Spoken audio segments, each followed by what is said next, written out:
Hello everybody, today I'm here to review Gone by Lisa McMann.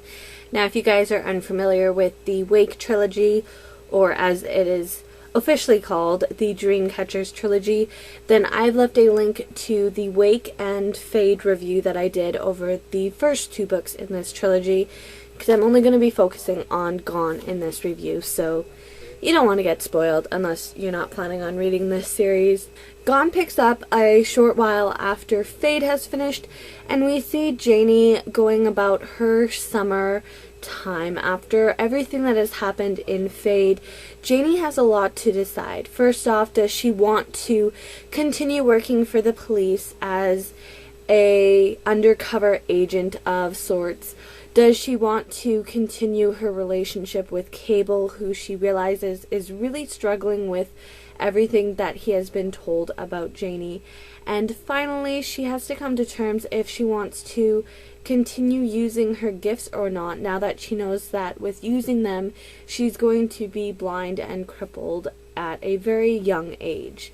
Now, in this one, it starts with Janie and Cable vacationing in a little seaside house with Cable's brother and sister-in-law when Janie receives a phone call from her neighbor Carrie, who says, "Your mom has gone Lulu in the front yard.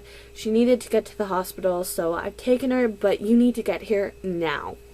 So Janie heads off to the hospital with Cable, and when she gets there, she finds out that it's not actually her mom that is in the hospital, but actually her father, who's dying.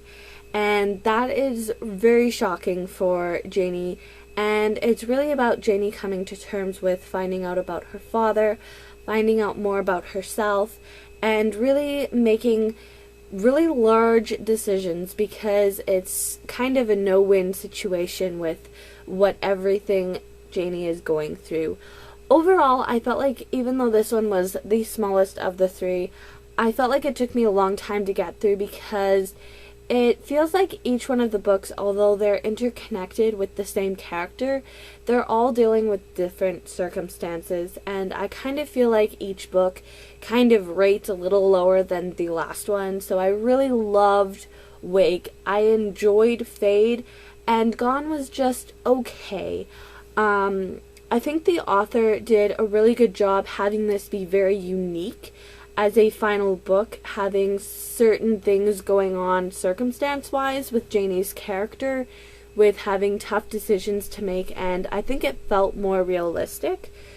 But I also had the problem with the actual ending of the book. I don't want to spoil anything, but I just felt like the ending didn't live up to what I was expecting from this trilogy.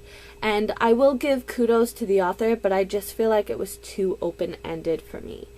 Now, if you guys are looking at reading a book where it's really a lot about the character's growth, then this is one that you're probably really going to enjoy, because Janie's character has a lot of growth that she goes through in this last book, because she has tons of decisions to make in this short amount of time.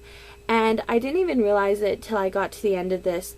Even though it doesn't really have anything that could be considered like X-rated, it does deal with some more mature themes, such as Janie's mother being an alcoholic and Janie's relationship with Cable.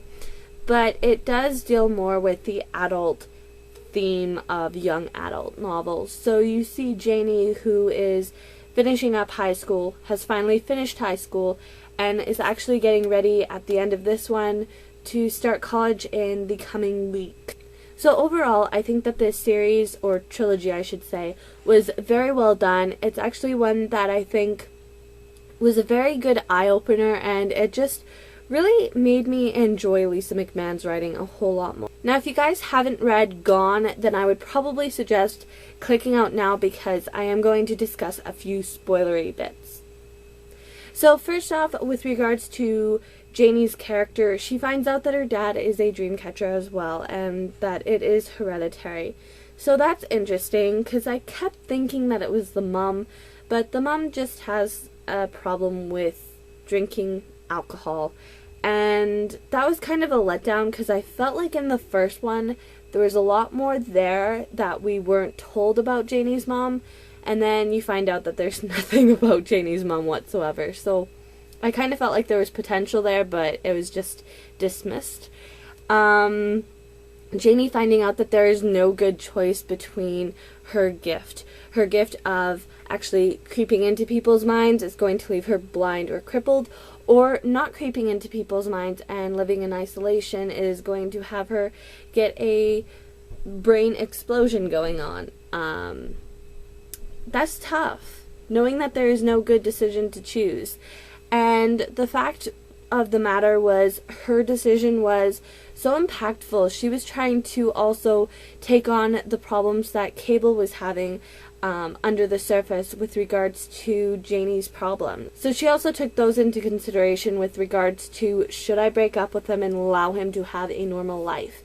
And in a way, you're still left, that decision is kind of an uncomfortable one at the end, where Janie says and Cable decides that they are going to just take it one day at a time.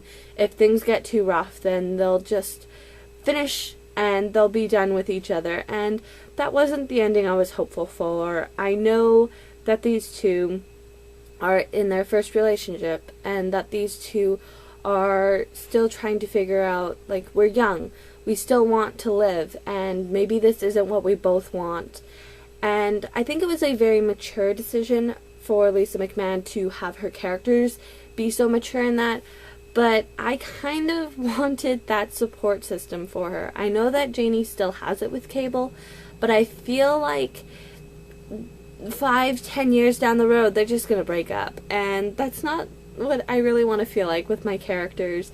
I'm really hopeful that the author would write another book and kind of close it off well, but I'm glad that she has left it open-ended, so I can just imagine a happy ending in my head. But I feel like the direction that the characters are headed in, that even though this is an open ending and you can kind of pick your own ending, you just are left feeling like there is no hope in the relationship. And it is a very bittersweet ending. You are left with this hope, but you're also left with this sadness, because you know what's going to happen to Janie in a number of years, and you don't know if Cable's going to stick around, because he's very nervous about what's going on. Overall, I think this was an okay read. I think it was an okay ending. I think that authors have to stand up for what they feel is right for their characters' endings, and I think Lisa McMann did a very good job with that. So even though I'm left a little disappointed in the ending, I'm also left very happy with the outcome of this trilogy. If you guys have read it, let me know what you think of it. Did you enjoy it? Did you dislike it? Did you like the titles? Wake, Fade, Gone. I think they went very well with regards to the actual inside portion of the story. I will see you guys in my next video. Until then, go and pick up a random book and read. Bye, guys.